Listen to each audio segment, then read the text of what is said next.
Firman Tuhan yang menyapa kita pada hari ini, pada minggu yang ditetapkan Tuhan bagi kita, tertulis di dalam Kejadian pasal 21 ayat 8 sampai ayat 21.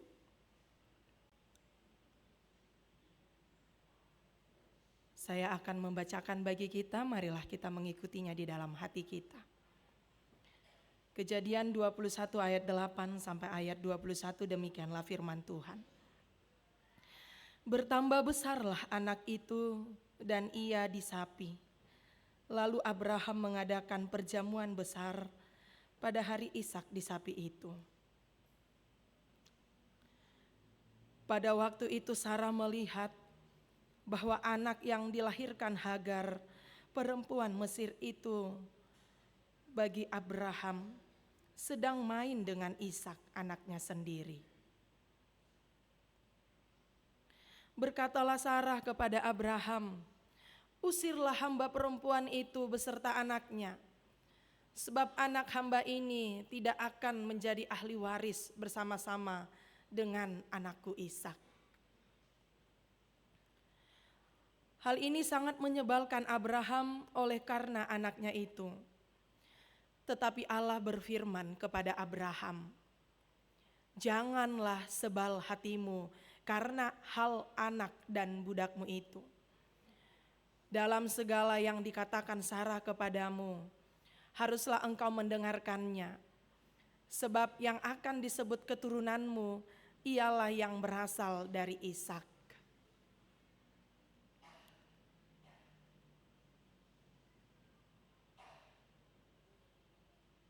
Tetapi keturunan dari hambamu itu juga akan kubuat menjadi suatu bangsa, karena ia pun anakmu. Keesokan harinya pagi-pagi Abraham mengambil roti dan sekirbat air dan memberikannya kepada Hagar. Ia meletakkan itu beserta anaknya di atas bahu Hagar. Kemudian disuruhnyalah perempuan itu pergi. Maka pergilah Hagar dan mengembara di padang gurun Berseba. Ketika air yang dikirbat itu habis, dibuangnyalah anak itu ke bawah semak-semak. Dan ia duduk agak jauh, kira-kira sepemanah jalurnya. Sebab katanya, "Tidak tahan aku melihat anak itu mati." Sedang ia duduk di situ, menangislah ia dengan suara nyaring. Allah mendengar suara anak itu, lalu malaikat Allah berseru dari langit kepada Hagar, katanya kepadanya, "Apakah yang engkau susahkan, Hagar? Janganlah takut, sebab Allah telah mendengar suara anak itu dari tempat ia terbaring. Bangunlah, angkatlah anak itu dan bimbinglah dia, sebab aku akan membuat dia menjadi bangsa yang besar." Lalu Allah membuka mata Hagar sehingga ia melihat sebuah sumur. Ia pergi mengisi kirbatnya dengan air, kemudian diberinya anak itu minum. Allah menyertai anak itu sehingga ia bertambah besar. Ia menetap di padang gurun dan menjadi seorang pemanah. Maka tinggallah ia di padang gurun Paran, dan ibunya mengambil seorang istri baginya dari tanah Mesir. Demikian firman Tuhan. Bapak Ibu Saudara, kata pepatah, tak kenal maka tak sayang. Supaya saling mengasihi, menyayangi, izinkanlah saya memperkenalkan diri. Saya Pendeta Nelvi Sentiani Borusimamora, Sarjana Teologi. Sudah berkeluarga dengan Amang Raja Guguk dan telah dikaruniakan seorang anak laki-laki berumur 26 bulan. 26 bulan ya Mang Inang. 2 tahun 2 bulan. Ibu yang melahirkan saya Boru Sihite, ibu mertua saya Boru Siburian. Orang tua tinggal di Riau, ibu mertua tinggal di Siantar. Sejak 15 Juni 2025 yang lalu, pucuk pimpinan HKBP mengutus kami untuk melayani di gereja HKBP Janji Matogu, Resort Perumnas Batu Onom, Distrik 5, Sumatera Timur. Sudah 57 tahun, menjelang 58 tahun di tahun ini, gereja itu hitungan 57 tahun di tahun yang lalu, belum pernah dilayani oleh full timer Pangula Nagok Tiki, pelayan penuh waktu. Karena ketidakmampuan untuk membalanjoi, untuk memberikan balanjo bagi pelayannya. Namun puji Tuhan, berkat Tuhan melalui sentralisasi, Tuhan mengutus hambanya untuk setiap gereja yang tidak pernah dilayani boleh terberkati. Itu sebabnya berkat Tuhan melalui sentralisasi kami diutus untuk melayani HKBP Janji Matogu, Resort Perumnas Batu Onom. Tentu itu juga bagian dari berkat Tuhan yang diberikan oleh Amang Inang menjadi saluran berkat di sentralisasi HKBP. Mulai teda Mang Inang. Demikian perkenalan singkat dari saya, namun hal penting saya boleh hadir di sini oleh tuntunan Tuhan, pimpinan Tuhan, dan oleh kebaikan dari mentor terbaik saya, Amang Pendeta Agus Victor Sidauruk MTH. Ketika itu kami bersama di HKBP Solo, saya melayani di HKBP Boyolali. Amang Pendeta Agus benar-benar seorang mentor terbaik yang terus memikirkan bagaimana pelayanan itu universal. Dan itu juga berkat dukungan Inang Bible Pro Boru Sinaga. Kami bersyukur dan berterima kasih untuk keluarga Amang Pendeta Resort yang mengizinkan kami boleh datang ke HKBP Reformanda, Amang Jepriman Sormin dan keluarga beserta seluruh Amang Inang, Penatua Perhalado yang ada di HKBP Reformanda. Dan itu juga semua bagian dari doa dan dukungan Amang Inang, Bapak Ibu Saudara, jemaat HKBP Reformanda. Kami boleh hadir di HKBP Reformanda dan melayani pada hari ini. Kiranya kami diterima dengan sukacita. Demikian perkenalan dari kami dan rasa syukur kami pada Tuhan, ucapan terima kasih kami kepada HKBP Reformanda.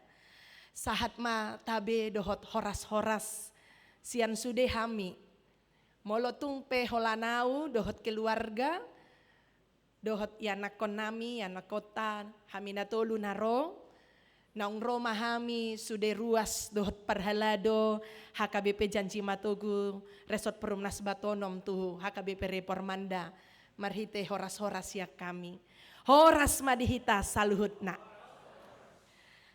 Bapak Ibu Saudara yang dikasihi Tuhan kita Yesus Kristus, tentu topik minggu hari ini sungguh luar biasa menunjukkan satu karakter Allah, yaitu Allah yang memelihara. Bagaimana pemeliharaan Allah itu nyata dan pasti. Pemeliharaan Allah itu inklusif, tidak hanya kepada orang-orang tertentu, tidak kepada kelompok tertentu, tetapi dinyatakan pada semua orang tanpa membedakan latar belakang siapa dia. Tapi semua sama dipelihara oleh Tuhan. Itu sebabnya pemeliharaan Allah juga holistik, menyeluruh, lengkap. Tuhan pelihara, Tuhan pedulikan, Tuhan berikan apa yang menjadi kebutuhan dari ciptaannya. Baik manusia, baik tumbuh-tumbuhan, baik hewan dipelihara oleh Tuhan. Dan bagian yang ketiga yang boleh kami sampaikan dan menjadi topik minggu, menunjukkan pada pemeliharaan Tuhan yang universal. Tuhan memelihara, Tuhan menjaga, Tuhan mengatur seluruh ciptaannya. Karena semuanya di bawah kendali Tuhan. Karena Tuhan yang mencipta langit dan bumi beserta isinya. Dan semuanya diperhatikan. Baik burung yang di udara, baik bunga bakung yang di padang. Allah terus menerus menopang, mengatur dan mencukupkan kebutuhan seluruh ciptaannya. Ini karakter Allah yang luar biasa, menjangkau setiap keterbatasan dan kekurangan manusia. Tentu bukan apa yang manusia inginkan, tapi apa yang kita butuhkan. Tuhan tahu apa yang kita butuhkan, tidak sekedar apa yang kita inginkan. Mungkin kita menginginkan A, B, C, tapi Tuhan kasih kebutuhan kita bagian Z. Bapak, Ibu, Saudara yang dikasihi oleh Tuhan kita Yesus Kristus, kalau kita boleh berangkat dari firman Tuhan Kejadian 21 ayat 8 sampai 21. Apa yang dapat kita lihat dari konteks latar belakang Alkitab itu? Ketika Ishak disapi, itu menunjukkan pada orang-orang Mesir, Israel kala itu di usia sekitar 2 sampai 3 tahun. Dan itu seorang bayi menjelang dia besar, dia sudah dapat makan dengan baik, dia sudah punya kehidupan, dan itu menjamin dia dapat bertumbuh dan memiliki kehidupan, dapat bertumbuh dan dapat besar. Ada jaminan ketika seorang anak sudah disapi. Karena kala itu ketika seorang anak belum pada usia 2 atau 3 tahun, Bapak Ibu Saudara, cenderung meninggal. Itu sebabnya ketika sudah pada usia 2 sampai 3 tahun sudah disapi, dia sudah punya kehidupan baru. Sehingga Abraham begitu sangat sukacita, karena itu anak sudah lama dia tunggu. Dan dia sudah besarkan hingga usia 2 sampai 3 tahun, dia adakan perjamuan besar. Abraham mengadakan perjamuan besar karena anaknya sudah disapi.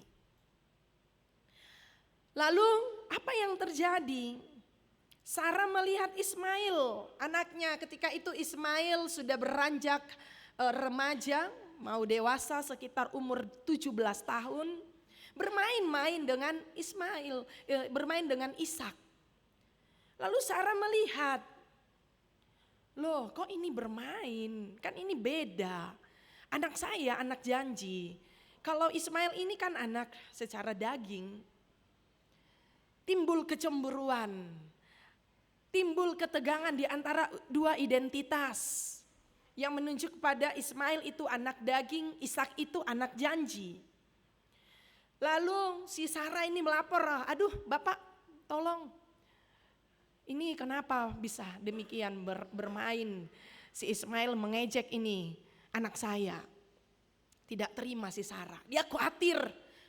Nanti ini anak lebih besar, lebih dewasa, nanti dia ambil ini bagian anak janji. Lalu Abraham mendengar dan dia sebal. Apa yang mau saya lakukan? Ismail juga darah daging saya, dia juga anak saya. Apa yang mau saya lakukan? Tuhan bilang, Abraham, dengarkanlah istrimu, lakukanlah apa yang dia mau. Lalu Abraham mengusir Hagar dan Ismail. Tapi dia juga persiapkan bekal, roti dan sekirbat air. Lalu si Hagar dan Ismail anaknya pergi. Dan mereka sampai di padang gurun Berseba. Namun yang terjadi, tentu air yang sedikit itu dan roti itu tidak cukup untuk perbekalan mereka. Dan akhirnya si Hagar membuang Ismail di semak-semak. Itu konteks yang boleh kita lihat Bapak Ibu Saudara. Sehingga kita masuk pada apa yang terjadi. Sehingga itu bisa berakhir pada keputusasaan seorang Hagar. Adanya konflik keluarga tadi. Kecemburuan Sarah tadi yang dia berharap bahwa Ishak anaknya itu satu-satunya berhak untuk menjadi ahli waris. Lalu keputusan Abraham itu berat, bagaimana kelanjutan anakku Ismail, dia juga anakku. Namun di sini Allah berperan menunjukkan kedaulatannya. Ismail dan Ishak adalah anak Abraham. Sama-sama berharga di mata Tuhan. Kita lihat bagaimana kehidupan yang dihadapi oleh seorang Hagar budak bersama anaknya, Bapak Ibu Saudara. Hagar pergi dan mengembara di padang gurun Berseba tadi yang jaraknya 50 mil dari selatan Yerusalem. Mereka berdua kehausan, air yang di kirbat itu habis.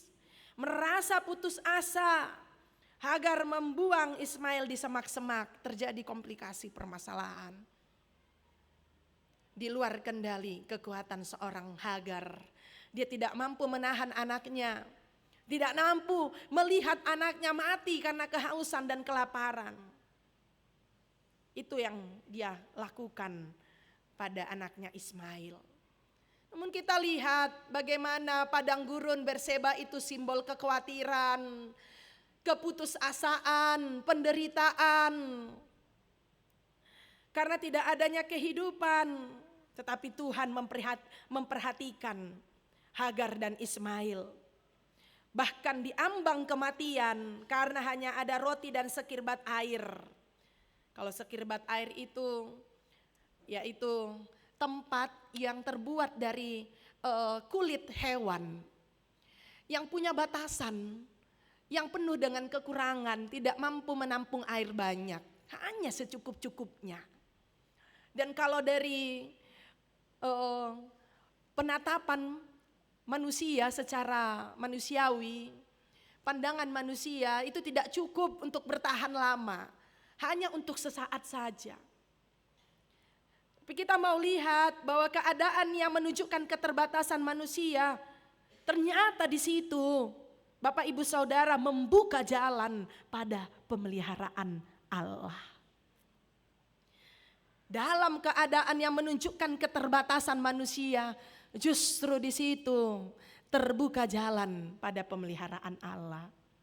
Kekhawatiran, keputusasaan, penderitaan, ketakutan akan kematian bagi seorang Hagar. Tentu kalau kita lihat, kasihan sekali ya Hagar ini. Tadinya Sarah menunggu-nunggu anaknya lahir, tapi karena belum lahir juga, dia diambil, seorang budak diambil untuk mewariskan garis keturunan. Tapi setelah ada anaknya dari istri sahnya si Sarah itu, seolah dia dicampakkan. Ketika dunia sudah tidak adil baginya, penderitaan bertubi-tubi baginya. Lalu ada rasa bersalah pada anaknya, bagaimana anakku ini? Dia akan mati. Apa yang mau kulakukan? Tapi apakah Tuhan membiarkan Sarah? Tidak.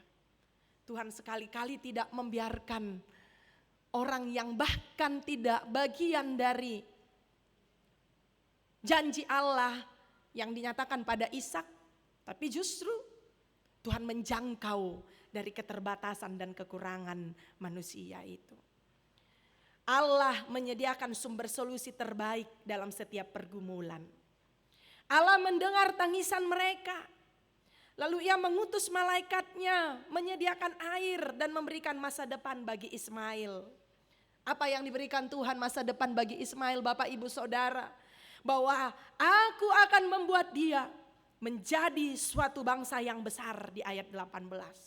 Berarti sama. Keadilan itu terjadi baik bagi Ishak seorang anak janji dan juga bagi Ismail sebagai anak daging, dan keduanya adalah bagian dari anak Abraham. Tetapi satu hal perbedaannya, bahwa hanya melalui Ishaklah garis keturunan umat pilihan Allah. Namun Ismail, ketika ayat ini ditutup nanti tidak ada lagi kelanjutannya. karena dia sudah mengembara ke tempat yang lain. Bahkan penafsir mencatat bahwa Ismail ini menjadi pemimpin di banyak suku yang ada di bangsa barat, bangsa Arab. Itu sebabnya Bapak Ibu Saudara, keadilan itu terjadi melalui pemeliharaan Allah yang utuh, yang universal itu. Allah mendengar seruan umat manusia di tengah penderitaan. Demikian Allah mendengar seruan Ismail. Itu sebabnya Ismail artinya Allah mendengar. Sesungguhnya Bapak Ibu, Allah sudah memberikan jalan keluar bagi Hagar. Namun dalam keterpurukan, kekhawatiran, keputusasaan, cenderung kita manusia tidak dapat melihat hal kecil karena kita berharap pada hal besar. Solusi yang paling besar, solusi yang paling cepat. Tapi Tuhan sesungguhnya sudah menyatakan solusi bagi Hagar. Ada sumur di dekatnya. Tapi karena keterpurukannya yang memikirkan akan hidupnya, kedagingannya, kebutuhan secara jasmani, maka mata hatinya tidak dapat melihat ada berkat Tuhan sumur di sampingnya sebagai sumber kehidupan mujizat yang Tuhan berikan. Kalau dari pandangan secara manusiawi, manalah mungkin ada sumur di padang gurun. Tidak mungkin dari kekuatan pikiran manusia, tetapi oleh karena kuasa Allah itu mungkin bagi Tuhan. Maka Allah membuka mata Hagar dan menyediakan jalan.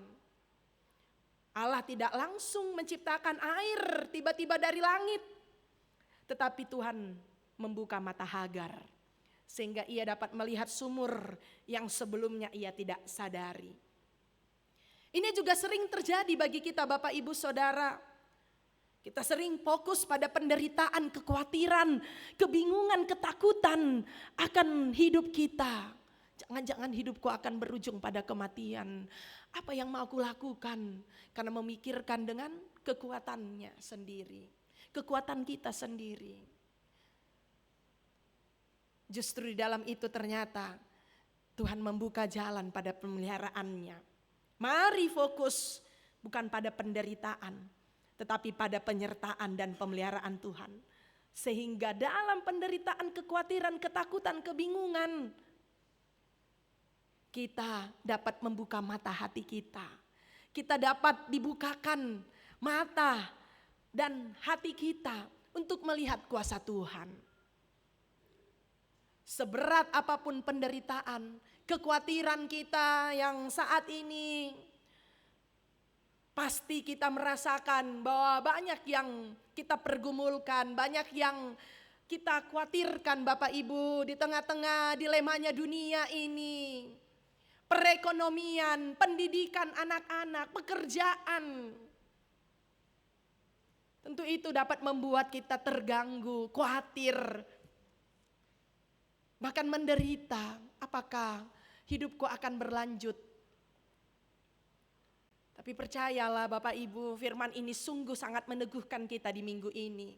Mengingatkan kita betapa baiknya Tuhan yang memelihara hidup kita. Dan tak seorang pun dari kita yang dibiarkannya sendiri. Amin. Seberat apapun kekhawatiran kita hari ini, hari esok, Tuhan bilang melalui firman Tuhan epistel tadi, janganlah khawatir. Bukan berarti kita tidak memikirkan hari esok, tapi janganlah kekhawatiran itu menggerogoti kesehatan fisik kita sehingga kita jadi sakit. Atau menggerogoti partodiota, roh kita sehingga padam dan mati. Lalu bagaimana ketika roh kita sudah padam mati, kita tidak bisa melihat kuasa Tuhan. Karena kuasa Tuhan, pemeliharaan Tuhan dapat kita lihat di dalam roh, di bagasan partodion.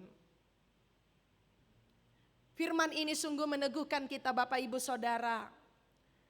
Dalam segala hal kekhawatiran yang terjadi dalam kehidupan kita. Kita diingatkan bahwa Tuhan tak sekali-kali meninggalkan hidup kita. Seberat apapun penderitaan kita, kekhawatiran kita, Tuhan hadir bersama dengan kita. Tapi marilah kita fokus dan tetap bersandar kepada Tuhan. Seringkali pertolongan Allah sudah ada, tetapi kita belum melihatnya.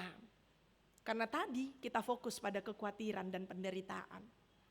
Pemeliharaan Allah yang universal menjangkau apa yang tidak kita lihat.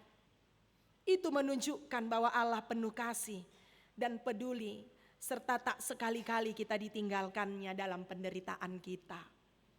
Karena iman percaya kita membawa kita pada kehidupan yang baru. Kehidupan yang Tuhan persiapkan bagi setiap orang yang percaya. Dan Tuhan pasti menggenapi janjinya. Janji Tuhan adalah janji yang menyelamatkan. Janji Tuhan adalah janji yang memelihara hidup kita. Janji Tuhan adalah janji yang memberikan mahkota kehidupan. Itu jugalah yang kami hidupi di tengah-tengah HKBP Janji Matogu. Janji ya, janji Matogu. Janji marsitogu-toguan marhite holong ni Kristus. Janji Matogu juga mengingat bahwa janji Tuhan akan nyata. Bahwa mereka juga akan menerima kehadiran Tuhan melalui hambanya. Puji Tuhan, berkat sentralisasi kami diutus di HKBP Janji Matogu Resort Perumnas Batuonom. Yang selama 57 tahun menjadi huria dipimpin oleh seorang sintua. Namun 15 Juni 2025 yang lalu diutuslah pelayan penuh waktu full timer. Di mana tinggal pendeta itu? Pasti dipelihara Tuhan di rumah kontrakan selama ini. Namun dengan banyak doa dan hati yang terbuka dan dibukakan oleh Tuhan, kami bergerak dari tempat gereja A, gereja B untuk memohon pertolongan Tuhan melalui setiap hati yang terbuka dalam pemeliharaan Tuhan. Tentu sudah kami jajaki beberapa gereja Amanginang. Dan inilah kehadiran kami di HKBP Bandung Reformanda. Kami yakin dan percaya di tengah pergumulan kekhawatiran, bahkan ada doa untuk keberlangsungan hasisikop nih pengadaan rumah dinas fungsional di HKBP Bandung Reformanda. Namun gereja ini, jemaat dan para halado juga terpanggil. Lahomanupahi HKBP Janji Matogu. Sasitona, seneng tangis doa ubata he. Hape dong, tong dison pergumulan. Tetapi dalam pergumulan tidak membatasi diri untuk terus menjadi berkat. Amin. Tidak terus itu yang menjadi fokus, tapi bagaimana pemeliharaan Tuhan juga nyata bagi kita semua. Tentu ini yang saya syukuri, kehadiran kami, kedatangan kami di HKBP Bandung Reformanda ini. Oleh karena itu Bapak Ibu Saudara, seperti yang sudah disampaikan oleh Inang yang membacakan warta tadi, kami bawa oleh-oleh para singana, oleh-oleh nekon situhoron dalan muna mai damang inangda lau manupahi huriata HKBP Janji Matogu. Ada ikan teri yang kami bawa, unang ma ubawa kami bei mulak, oleh-oleh nasing ma ubawa kami akasilas niro hada manginang. Tentu kami yakin dan percaya pemeliharaan Tuhan nyata di HKBP Bandung Reformanda. Sebagaimana silua yang kami bawa dengan harga yang sudah ditetapkan tadi, 1/4 kilo dengan harga seminimalnya 100.000, boleh lebih. Atau dengan hati yang terbuka, Mang Inang bilang, Inang gak usah saya belikan terinya, saya menupahi aja langsung ke nomor rekening gereja. Boleh Mang Inang, dengan sangat sukacita. Kami mengucapkan banyak sukacita. Amang Inang boleh menjadi bagian dari keluarga HKBP Janji Matogu. Tentu sukacita Amang Inang menyambut kami menjadi berkat bagi kami, bagi HKBP Janji Matogu. Nekon hubari tahod dotong di tonga-tonga ni HKBP Janji Matogu. Dalam doa kami dan harapan kami, Amang Inang di Tano Parserahanon tetap diberkati oleh Tuhan. Kalaupun kami ada 90 kakak tadi, hampir setengah itu sudah ibu janda yang mabalu yang sudah dipapah di kursi roda. Iya. Kalaupun dari nominal seperti banyak ya 90 kakak, hitungannya itu lebih sering satu orang ibu yang janda. Hampir setengah yang ada di gereja itu. Sehingga finansial perekonomian zaman dulu sebelum sentralisasi tidak mampu menopang full-timer untuk hadir di situ. Tapi puji Tuhan dengan sentralisasi Tuhan menopang dan memelihara HKBP Janji Matogo. Dan Tuhan juga memelihara HKBP Bandung Reformanda ini. Seluruh jemaat dan perhalado senantiasa dipelihara oleh Tuhan. Selamat hari Minggu, Amanginang. Tuhan Yesus memberkati, terima kasih untuk setiap doa, setiap dukungan yang diberikan bagi kami HKBP Janji Matogo Resort Perumnas Batuonom. Kiranya Amanginang dilimpahkan Tuhan kesehatan, umur panjang, dan berkat-berkat yang dari Tuhan dalam keluarga, anak-anak, dan pekerjaan. Dan terakhir, jikalau datang ke Bonapasogit, mampirlah di HKBP Janji Matogo Resort Perumnas Batuonom, Jalan Asahan ya Manginang. Mampirlah, datanglah ke pondok kami dengan sukacita. Tuhan Yesus memelihara hidup kita dan memberkati kita. Amin, kita berdoa.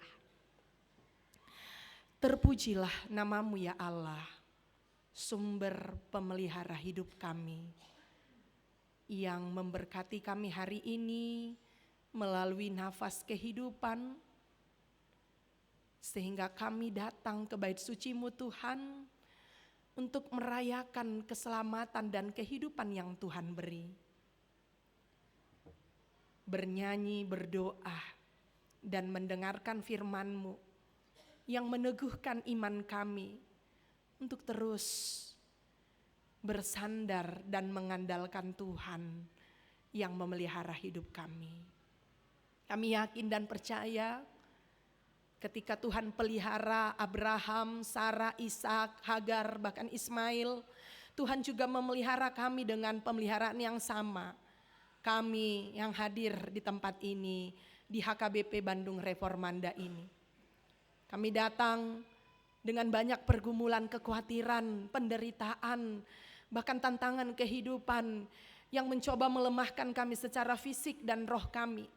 Tapi firman-Mu menopang kami, mengangkat kami, membangkitkan semangat kami untuk terus percaya kepada Tuhan yang dapat menjangkau segala sesuatu dari kekhawatiran dan penderitaan kami. Ya Tuhan, ke dalam tangan-Mu kami menyerahkan HKBP Bandung Reformanda. Tuhan yang pelihara, Amang Pendeta Resort yang memimpin gereja ini, Amang Pendeta Agus Victor Sidauruk, beserta Inang dan keluarga. Begitu juga dengan Amang Pendeta Fungsional, Amang Pendeta Zefriman Sormin dan keluarga. Begitu juga dengan seluruh majelis gereja penatua dan seluruh jemaat Tuhan dari kategorial sekolah minggu, remaja Naposo Bulung, Ama Ina, bahkan orang tua kami yang sudah lanjut usia. Kami yakin dan percaya Tuhan, kasih-Mu yang memelihara kami ketika bersuka cita hari ini melalui ulang tahun kelahiran dan pernikahan. Tuhan limpahkan kesehatan dan umur yang panjang. Tuhan juga yang memberkati setiap program gereja ini dalam pengadaan rumah dinas, pendeta fungsional. Kami yakin dan percaya Tuhan yang menyempurnakannya. Begitu juga Tuhan, kami memberangkatkan dengan doa dan harapan kepada orang tua kami yang sudah lanjut usia, yang menjadi kontingen untuk mengikuti kegiatan distrik, kegiatan lansia distrik di Semarang. Tuhan yang pelihara, Tuhan yang memberkati orang tua kami ketika pun sudah lanjut usia tetapi semangatnya terus menyala untuk kemuliaan bagi nama Tuhan. Terima kasih Tuhan, biarlah ibadah kami hari ini menjadi ibadah yang berkenan bagi nama Tuhan. Dan Tuhan yang memberangkatkan kami pulang nanti ke rumah kami, ke tujuan kami. tanpa kekurangan suatu apapun. Kami terberkati HKBP Janji Matogo Resort Perumnas Batuonom yang boleh hadir di HKBP Bandung Reformanda hari ini. Disambut dengan sukacita oleh gereja ini Tuhan, Amang dan Inang seluruh keluarga besar HKBP Bandung Reformanda. Kiranya dengan rencanamu Tuhan yang memelihara HKBP Janji Matogo melalui kedatangan Engkau utus pelayan, maka ketika Engkau utus pelayan, Tuhan jugalah yang memperhatikan dan memelihara kehidupannya. Dalam pengadaan rumah dinas, bangunan, Tuhan yang menyempurnakannya. Terimalah doa dan permohonan kami Tuhan. Di dalam nama Yesus Kristus kami berdoa dan mengucap syukur. Amin.